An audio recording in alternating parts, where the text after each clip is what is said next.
I'm Elise Hugh. You're listening to TED Talks Daily. Today's talk asks interesting questions about what makes us so sure of our sex and gender. Is it our private parts that make us male or female? Is it our DNA? This binary is so ingrained in our society that we don't stop to think about it. But Emily Quinn's TED Women Talk from 2018 will make you think, and it made me smarter and more sensitive about challenging our assumptions about our sexes. And before we begin, a quick note. This talk contains mature language and may not be suitable for all listeners. I have a vagina. Just thought you should know. That might not come as a surprise to some of you. I look like a woman. I'm dressed like one, I guess. The thing is, I also have balls. And it does take a lot of nerve to come up here and talk to you about my genitalia. Just a little. But I'm not talking about bravery or courage. I mean, literally. I have balls. Right here. Right where a lot of you have ovaries. I'm not male or female. I'm intersex. Most people assume that you're biologically either a man or a woman, but it's actually a lot more complex than that. There's so many ways somebody could be intersex, and in my case, it means I was born with XY chromosomes, which you probably know as male chromosomes, and I was born with a vagina and balls inside my body. I don't respond to testosterone, so during puberty, I grew breasts, but I never got acne or body hair, body oil. You can be jealous of that. But even though I don't actually have a uterus, I was born without one, so I don't menstruate, I can't have biological children. We put people in boxes based on their genitalia. Before a baby's even born, we ask whether it's a boy or a girl, as if it actually matters.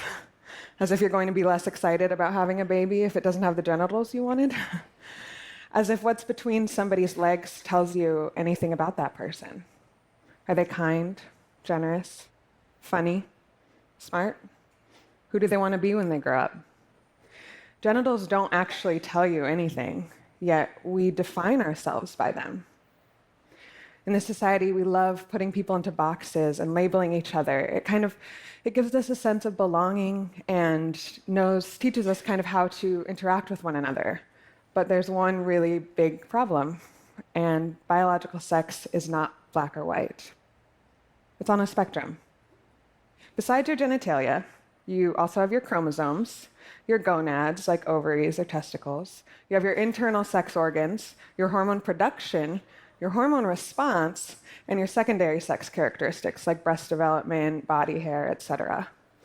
Those 7 areas of biological sex all have so much variation, yet we only get 2 options, male or female, which is kind of absurd to me because I can't think of a single other human trait that there's only 2 options for.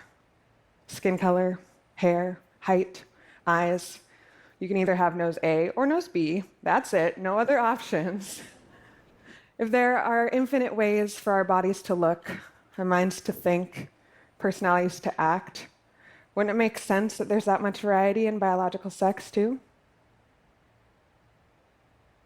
Did you know that besides XX or XY chromosomes, you could have XX and XY chromosomes? Or you could have an extra X, XXY, or 2 extra XXXY. Goes on from there. And for those normal people with XX or XY, what does that mean? I have XY chromosomes. If my DNA is found at the scene of a crime, not saying it will, but we'll see. If my skeleton is discovered thousands of years from now, I'll be labeled male. Is that the truth? My balls would say so. But what about the rest of me? And what if a woman has ovarian cancer and has to have her ovaries removed? Does she still qualify as a woman? Or what about other intersex people who are born without balls or ovaries, or with just one, or a combination of the 2? Where do they go? Do you have to have a uterus to be a woman? So a lot of us are born without one. And everyone's favorite part, genitalia. you either have one or the other, right? You either have a 6-inch long penis that's exactly this thick, jutting straight out of the body at a 90-degree angle, or you have a vagina that's this wide internally and a clitoris that's half an inch above the vaginal opening, and labia that look exactly like they're supposed to look like, according to that one porn video you watched that one time. You know the one. If you've been with more than one sexual partner in your lifetime and you line them up one by one, I guarantee you could identify them just by their genitalia. Think about it. Go on. Yeah. Oh, yeah. I see you. No judging. Just notice. All different, right? The sex and gender binary are both so ingrained in our society that we never stop to think about it. We just automatically place each other into one box or the other as if it actually matters until somebody comes along to make you question it. And if you're thinking that I'm the exception, an anomaly, an outlier, intersex people represent around 2% of the population. That's the same percentage as genetic redheads. It's about 150 million people, roughly, which is more than the entire population of Russia. So there's a lot of us, needless to say. We're not new, we're rare, we're just invisible. We've existed throughout every culture in history, yet we never talk about it. In fact, a lot of people might not know that they're intersex. Have you had a karyotype test to determine your chromosomes? What about a full blood panel for all of your hormone levels? A friend of mine found out last year in his 50s. The executive director of Interact, which is the leading organization for intersex human rights here in the US, she found out she was intersex at age 41. Her doctors found out when she was 15, but they didn't tell her. They lied and said that she had cancer because that seemed like an easier option than finding out she wasn't fully a woman. This kind of thing happens a lot, where intersex people are lied to or kept in the dark about our bodies, which comes as a surprise to a lot of people, but we live in a society that doesn't talk about sex or bodies at all, unless it's to mock or shame each other. I found out I was intersex at age 10, and for the most part, I was fine with that information.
It didn't really faze me. I was still developing my understanding of the world.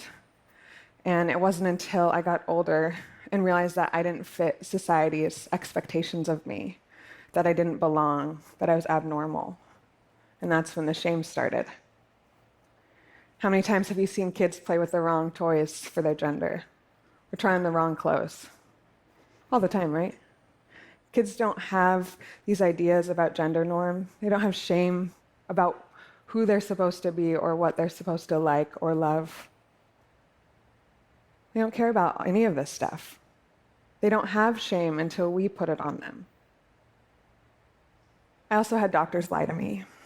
At age 10, they told me that I would also get cancer unless I removed my balls.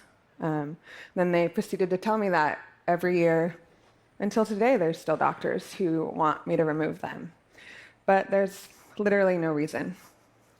If a typical XY male, like yourself, has testicles and one is undescended, there's a high chance of it becoming cancerous, or a higher chance of it becoming cancerous. They need to be thermoregulated, so they drop down away from the body to cool off, or they shrink back up to get warm.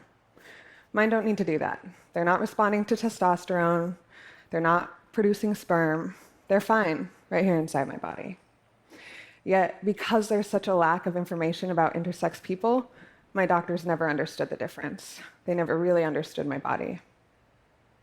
As I got older, I had another doctor tell me that I needed to have surgery on my vagina. She said that until I had an operation, until she operated, I would not be able to have normal sex with my husband one day, her words. I didn't end up going through with the operation, and I'm incredibly grateful for that. I'm not here to talk about my sex life, but let's just say it's fine.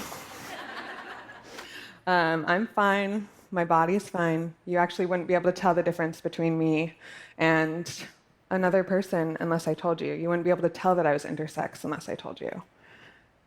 But again, because of the lack of understanding about bodies, my doctor didn't understand the difference. And for the most part, my sex life is fine. The only issue that really comes up is that sometimes sexual situations bring up memories of doctors touching me over and over again since I was 10. I've been really lucky to escape. I didn't think I would get emotional.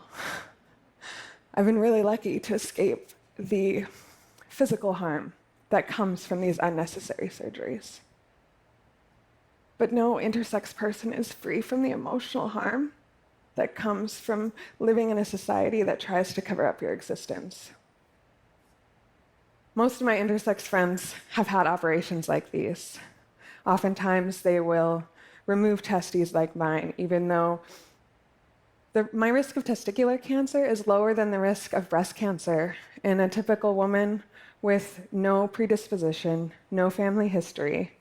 But we don't tell her to remove her breasts, do we? It's rare to meet an intersex person that hasn't been operated on. And oftentimes, these surgeries are done to improve intersex kids' lives, but they usually end up doing the opposite, causing more harm and complications, both physical and emotional. I'm not saying that doctors are bad or evil.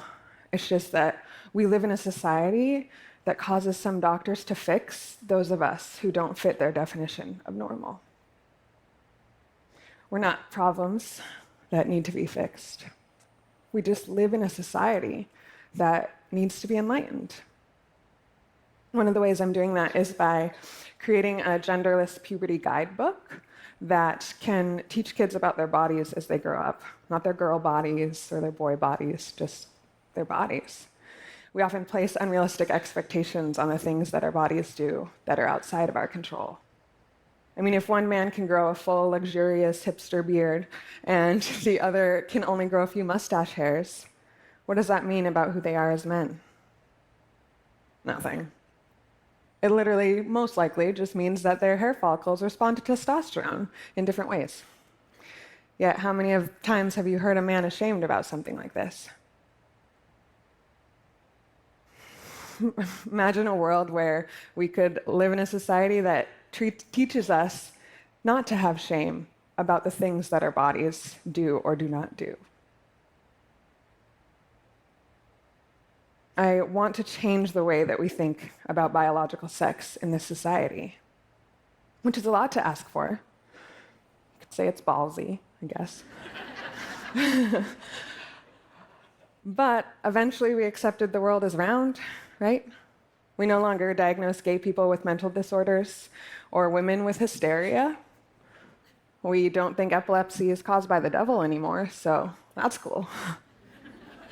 We constantly change and evolve the more we understand as a society. And biological sex is on a spectrum. It's not black or white. Not only could that knowledge save intersex kids from physical and emotional harm, I think it would help everyone else, too. Who here has ever felt inadequate or ashamed because you weren't girly enough? You were too girly. You weren't manly enough or too manly.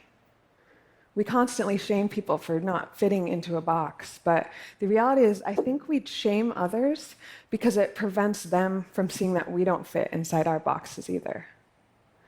And the truth is that nobody actually fits in a box because they don't exist. This binary, this false male-female facade is something we constructed. We built ourselves, but it doesn't have to exist. We can break it down, and that's what I want to do. Will you join me?